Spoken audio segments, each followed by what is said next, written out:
మా చిన్నాన్న వైఎస్ వివేకానంద రెడ్డిని అత్యంత కిరాతకంగా దారుణంగా పథకం ప్రకారం హతమార్చారన్నారు వైఎస్ జగన్మోహన్ రెడ్డి. 30 ఏళ్ల సుదీర్ఘ రాజకీయ అనుభవం ఉన్న నాయకుడు, ఎంతో సౌమ్యుడని పేరు తెచ్చుకున్న వైఎస్ వివేకానంద రెడ్డిని దారుణంగా హత్య చేస్తే ఆ ఉదాంతం మొత్తాన్ని చాప చుట్టేయడానికి ఏపీ ప్రభుత్వం, పోలీస్ బాసులు పక్కా ప్లాన్లతో వ్యవహరిస్తున్నారన్నారు వైఎస్ జగన్. వైఎస్ కుటుంబంలో హత్యలన్నీ చంద్రబాబు హయాంలోనే జరిగినవని ఆయన గుర్తు చేశారు.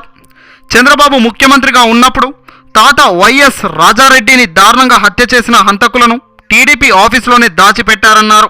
చంద్రబాబు అసెంబ్లీలో బెదిరించిన 2 రోజుల సమయంలోనే నాన్న వైఎస్ రాజశేఖర్ రెడ్డి మృతి చెందారని, నాన్న మరణంపై చాలా అనుమానాలున్నాయన్నారు వైఎస్ జగన్.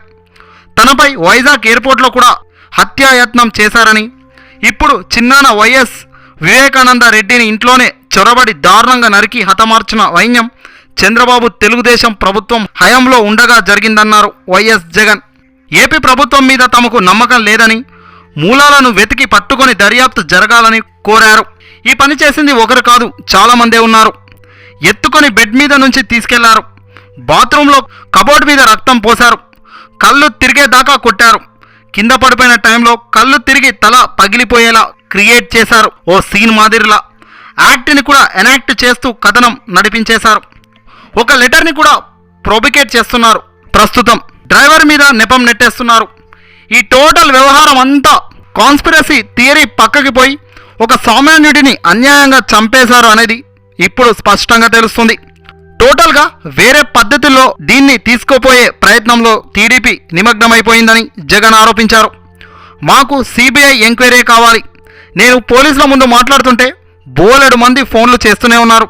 ఎస్పీ పక్కనే ఉండి నాకు విషయం చెప్తుండగా ఏడి వెంకటేశ్వరరావు నుంచి ఫోన్లు వస్తున్నాయి. ఏ స్థాయిలో మానిటర్ చేసి పక్కదోవ పట్టించే ప్రయత్నం చేస్తున్నారో తెలిసిపోతుందని జగన్ అన్నారు. చేసిన వాళ్ళు ఎంత పెద్ద వాళ్ళైనా కూడా విషయం బయటకు రావాలి.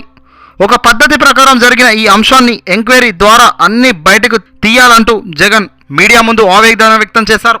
చూడాలి రాబోయే రోజుల్లో ఎలాంటి మార్పులు చేర్పులు వస్తాయో మరి.